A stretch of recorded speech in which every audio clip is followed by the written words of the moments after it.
Jesus ele estava numa época que o homem ainda estava muito embrutecido. A mulher era tratada como animal, como mercadoria. Criança era tratada como mercadoria, podia ser vendido, trocado. As pessoas, elas não tinha grande importância a vida delas, dependendo da classe social, né? E Jesus veio trazer uma forma de amar. Ele veio mudar o Velho Testamento. Olha, aqui dizia dente por dente, olho por olho. Agora eu digo, amai os vossos inimigos. É uma mudança brutal de pensamento. Como assim? Eu não sou mais guiado pelo Senhor dos Exércitos que derrota os inimigos? Não. Agora a tua função é fazer do inimigo um amigo. É outra vibe, é outra frequência. Porque passar fio de espada, a bala de canhão, a bacamarte, a metralhadora é muito fácil. É só apertar um botão. Transformar o inimigo em amigo é uma tarefa pra gente grande. Jesus estava dizendo aqui, ó, tá na hora de vocês crescerem. Amai os vossos inimigos. Ele veio com o objetivo de mudar pelo exemplo. Porque palavras convencem, mas o exemplo ele arrasta.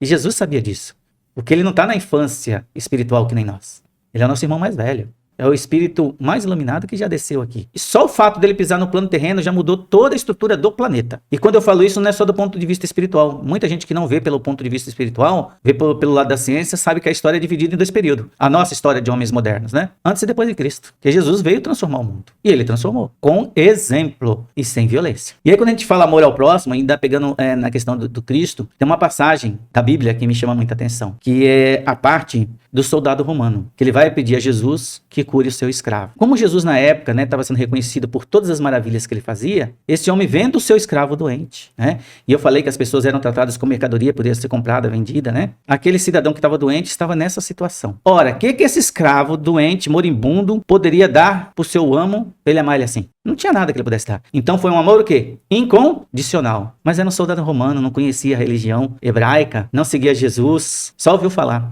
E foi lá. E ele ainda faz mais, ele ainda dá uma demonstração que além de amor, ele tinha fé. Ele falava que sabia, né, que não era bom que o Jesus fosse até a casa dele. Porque ele era um soldado romano, Jesus ficaria mal visto com o povo judeu. Ele falou, Senhor, basta uma palavra, eu sei que você vai curar meu servo. E Jesus fala, tua fé curou teu servo, seu servo está curado. E quando ele chegou, o servo estava curado. Então, além de ser um amor incondicional, né, é um amor a quem? Ao próximo. Ele podia ter pedido para ele. Ele não foi lá para pedir para ele. E é a mesma coisa de você chegar pro Papa e falar, e até o Papa hoje, vamos supor, pegar uma alegoria. Sim. Não é a mesma coisa, tá? Sim. Mas só uma alegoria. Você chegar pro Papa e falar, Papa, vim aqui porque meu cachorrinho tá doente. Queria que você curasse o meu cavalo, o meu cordeiro, sei lá. Por quê? Porque o ser humano, na condição de escravo, era tratado como se fosse um animal. Sim. Podia ser vendido e comercializado, né? Muita gente ia falar assim, isso é um absurdo, tu sair da tua casa, vir até o Papa pra pedir pra curar o seu bichinho de estimação lá, o seu pet, né? Mas foi isso que esse soldado romano fez. Foi até Jesus e falou, cura o meu servo. Então esse aí é um exemplo, né, do amor ao próximo, né? E do amor incondicional, sem pedir nada em troca.